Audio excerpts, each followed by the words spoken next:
नमस्कार बंधुरा आरो एक नतून भिडियोते आपनादेर सबाइके स्वागत। आज आमी आपनादेर तैरी करे देखाबो चिड़े एबं सुजी दिए एकटी दुर्दान्त स्वादेर जल खाबारेर रेसिपि, जेटा कि आपनारा बाच्चादेर स्कुलेर टिफिन बक्से अनायासे दिते पारेन। एटी तैरी करते मात्र 10 मिनिट समय लागबे, तार मध्येई किन्तु एकदम झमेला छाड़ाई तैरी हये जाबे। आर एटी खेते गेले विशेष कोनो तरकारिरो प्रयोजन नेই, शुधुमात्र सस बा एकटु चाटनी दिएई खाওয়া हये जाबे। तो बंधुरा এই রেসিপি তৈরি করার জন্য সবার প্রথমে আমি এখানে একটি মিক্সিং জারের মধ্যে নিয়ে নিলাম 1 কাপ পরিমাণ সুজি আর তার সঙ্গে দিয়ে দিলাম হাফ কাপ পরিমাণ চিড়ে। আর চিড়ে ব্যবহার করার আগে অবশ্যই ঝেড়ে বেছে নেবেন, যেহেতু আমরা এখানে চিড়ে না ধুয়েই ব্যবহার করছি। এবার সুজি এবং চিড়ের একটি আমি ফাইন পাউডার তৈরি করে নিলাম। আপনারা অবশ্যই মিক্সিতে এইভাবে গুঁড়ো করে নেবেন, এতে করে ব্যাটারটা খুবই স্মুথ তৈরি হবে। তার সঙ্গে দিয়ে দিলাম হাফ কাপ পরিমাণ টক দই আর দিয়ে দিলাম এখানে হাফ কাপ পরিমাণ জল। এখন এর মধ্যে দিয়ে দিচ্ছি স্বাদ মতো নুন বা 1 টিস্পুন পরিমাণ নুন আর দিয়ে দিচ্ছি এর মধ্যে হাফ টিস্পুন পরিমাণ চিনি। চিনিটা অবশ্যই দেওয়ার চেষ্টা করবেন, এতে করে এই নাস্তাটা খেতে ভীষণই সুস্বাদু হবে, তবে কিন্তু মিষ্টি হবে না। এবার এই সমস্ত উপকরণগুলোকে চামচের সাহায্যে একটু ভালোভাবে মিশিয়ে নিচ্ছি, যাতে করে মিক্সিতে পেস্ট করতে সুবিধা হয়। আবারও আমরা এটিকে একটু মিক্সিতে পেস্ট করে নেব। এবার আমি এখানে একটি মিক্সিং বোলের মধ্যে ঢেলে নিচ্ছি তৈরি করে রাখা পেস্ট। এই সময় আমি আর এখানে কোনো কিছুই ব্যবহার করব না। এবার এটিকে ঢাকা দিয়ে রেস্টে রেখে দিচ্ছি 10 মিনিট। তারই মধ্যে আমরা বাদবাকি জোগাড়গুলো করে নেব। আমি এখানে ছোট বড় মিলিয়ে 4টে বাটি নিয়েছি। আপনারা চাইলে এখানে একই সাইজের বাটি দিয়েও তৈরি করতে পারেন, বা আপনাদের পছন্দ অনুযায়ী বাটি বা প্লেট ব্যবহার অবশ্যই করতে পারেন। এবার এই বাটিগুলোর মধ্যে সামান্য তেল দিয়ে ভালোভাবে চারিদিকে ব্রাশ করে নেব। আর বন্ধুরা, আপনাদের হাতে যদি কম সময় থাকে আপনারা রাত্রে কিন্তু ব্যাটারটিকে তৈরি করে রেখে দিতে পারেন, আর সকালবেলা উঠেই মাত্র 10 মিনিটে তৈরি করে দিতে পারেন। যেহেতু এই নাস্তার মধ্যে আমি বিশেষ কোনো রকম মশলার ব্যবহার করছি না, তাই এই নাস্তাটি ভীষণই হেলদিও তৈরি হবে।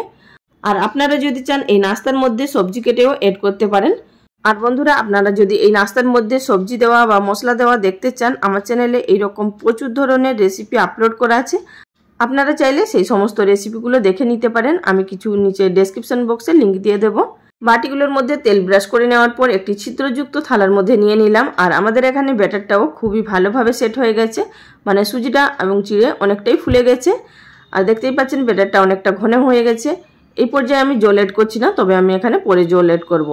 তারই মধ্যে আমি দিয়ে দিলাম 1 টিস্পুন পরিমাণ সরষের তেল। আপনারা চাইলে এখানে রিফাইন্ড অয়েলও দিতে পারেন। তেল দেওয়ার কারণে আমাদের নাস্তাগুলো ভীষণই সফট তৈরি হবে। তেল দিয়ে ভালোভাবে মিশিয়ে নেওয়ার পর এবার এর মধ্যে আমি এড করে দিচ্ছি ছোট এক প্যাকেট ইনো ফুড সল্ট। আপনারা চাইলে এখানে হাফ টিস্পুন পরিমাণ বেকিং পাউডার বা বেকিং সোডা অবশ্যই ব্যবহার করতে পারেন, তবে ইনোটা দিলে বেশি ফ্লাফি হয়। তো আমাদের ব্যাটারটা একটু ঘন ছিল, তাই আমি এর মধ্যে দিয়ে দিলাম 1/4 কাপ পরিমাণ জল। আর তার সঙ্গে সঙ্গে আমাদের ইনোটাও কিন্তু অ্যাক্টিভ হতে শুরু করবে, যেহেতু জলটা পড়ে গেছে। আবারও এটিকে খুব ভালোভাবে মিশিয়ে নেব। মিশিয়ে নেওয়ার পর আপনাদের আমি দেখিয়ে দিচ্ছি ব্যাটারের ঘনত্বটা ঠিক কীরকম রাখতে হবে। আশা করি আপনারা সেটা দেখেই বুঝতে পারছেন। খুব বেশি মোটাও নয়, আবার খুব বেশি পাতলাও নয়, ঠিক এইভাবেই রাখতে হবে আমাদের। এবার আমাদের নাস্তাগুলো তৈরি করে নেওয়ার পালা। যে বাটির মধ্যে আমি তেল ব্রাশ করে রেখেছিলাম তার মধ্যে আমাদের পরিমাণ মতো ব্যাটার দিয়ে নিতে হবে। বাটিগুলোর মধ্যে ব্যাটার দেওয়ার সময় অবশ্যই খেয়াল রাখবেন যাতে করে বাটিগুলো ভর্তি না হয়। আমাদের এখানে কিছুটা পরিমাণ খাল রেখেই বাটিগুলো ভর্তি করতে হবে, তা না হলে কিন্তু আমাদের যখন নাস্তাটা তৈরি হয়ে যাবে তখন কিন্তু বাটির বাইরে থেকে বেরিয়ে আসতে পারে ব্যাটারটা। তো সুতরাং একটু খাল রেখেই আমাদের দিতে হবে। আর বন্ধুরা, ভিডিও চলাকালীন ছোট্ট একটি অনুরোধ, যদি আমার চ্যানেলে কেউ নতুন দর্শক বন্ধু হয়ে থাকেন আর ভিডিওটি দেখার পর যদি আপনাদের ভালো লাগে, চ্যানেলটি সাবস্ক্রাইব করে নেওয়ার অনুরোধ রইল। আর যারা ফেসবুক পেজ থেকে দেখছেন তাদের কাছেও আমার রিকোয়েস্ট রইল পেজটি ফলো করার জন্য। এতে করে আমার নিত্য নতুন রেসিপিগুলো আপলোড করার সঙ্গে সঙ্গেই আপনাদের কাছে পৌঁছে যাবে, আর সেখান থেকে আপনারা দেখে নিতে পারবেন। সম্পূর্ণ ব্যাটারটা 4টে বাটির মধ্যে পরিমাণ মতো দিয়ে নেওয়ার পর আমি উপর থেকে দিয়ে দিচ্ছি সামান্য পরিমাণ লাল লঙ্কার গুঁড়ো। যেহেতু আমরা এখানে কোনো মশলা ব্যবহার করিনি, এতে করে একটু চটপটাও লাগবে, আর বাচ্চারা যখনই একটু কালারফুল দেখবে তাদেরও খেতে ভালো লাগবে। চলে এসেছি এগুলোকে স্টিম করার পদ্ধতিতে। গ্যাস ওভেনের উপরে একটি কড়াইয়ের মধ্যে পরিমাণ মতো জল গরম দিয়ে খুব ভালোভাবে যখনই ফুটে উঠেছে সেই পর্যায়ে দিয়ে দিলাম আগে থাকতে তৈরি করে রাখা নাস্তার থালিটা। দিয়ে দেওয়ার পর গ্যাসের ফ্লেম মিডিয়াম টু হাইতে থাকা অবস্থায় এটিকে আমাদের 7 থেকে 10 মিনিট অবধি স্টিম করে নিতে হবে। এবার উপর থেকে ঢাকা চাপা দিয়ে দিচ্ছি। এবার আমি এটিকে মিডিয়াম টু হাই ফ্লেমে স্টিম করে নিচ্ছি, তারপর আপনাদের কাছে ফিরে আসছি। আমার এখানে স্টিম করা হয়ে গেছে। এবার ঢাকাটা তুলে নিচ্ছি আর আপনাদের এখানে আমি দেখিয়ে দিচ্ছি। দেখুন কত সুন্দরভাবে এগুলো ফুলে উঠেছে। আপনারা দেখেই নিশ্চয়ই বুঝতে পারছেন যে এগুলো খেতে কতটা টেস্ট হবে। তো এগুলোকে আমাদের একটু নামিয়ে ঠান্ডা করে নিতে হবে, তারপর এগুলোকে আমাদের বাটি থেকে তুলে নিতে হবে। তো এবার বাটিগুলো ঠান্ডা হয়ে গেছে আর আমি আপনাদের এখানে দেখিয়ে দিচ্ছি। দেখুন ঠান্ডা হয়ে যাওয়ার পর বাটিগুলো থেকে কিন্তু অটোমেটিক ছাড়তে শুরু করবে।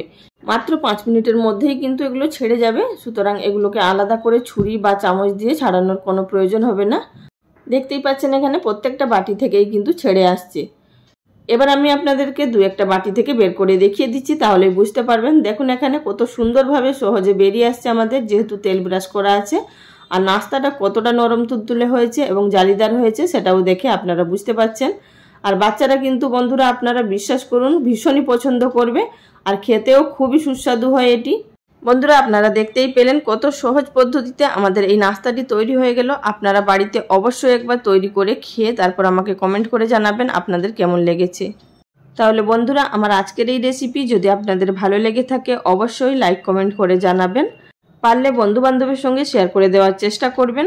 আর আমি এখানে টমেটো সসের সঙ্গে সার্ভ করছি। আপনারা চাইলে যে কোনো নিজেদের পছন্দ অনুযায়ী চাটনির সঙ্গেও পরিবেশন করতে পারেন বা তরকারির সঙ্গেও পরিবেশন করতে পারেন বা শুধুও খেতে পারেন। তাহলে বন্ধুরা আজকের ভিডিওটা এখানেই শেষ করলাম। আগামী দিন কোনো এক নতুন রেসিপি নিয়ে আবারও হাজির হয়ে যাব। ভিডিওটির সঙ্গে এতক্ষণ ধরে থাকার জন্য সকল বন্ধুদের অসংখ্য ধন্যবাদ। সবাই ভালো থাকবেন। নমস্কার।